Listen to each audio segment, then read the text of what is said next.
kitty. Milo James Thatch. Who are you?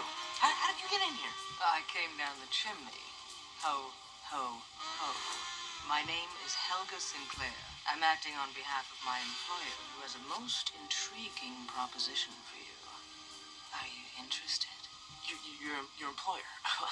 Who is your employer?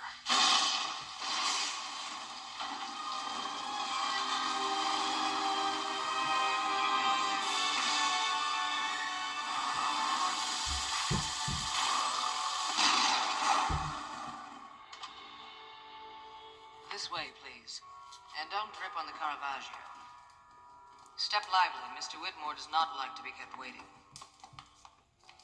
You will address him as Mr. Whitmore or Sir. You will stand unless asked to be seated. Keep your sentences short and to the point. Are we clear? And relax. He doesn't bite. Off I go.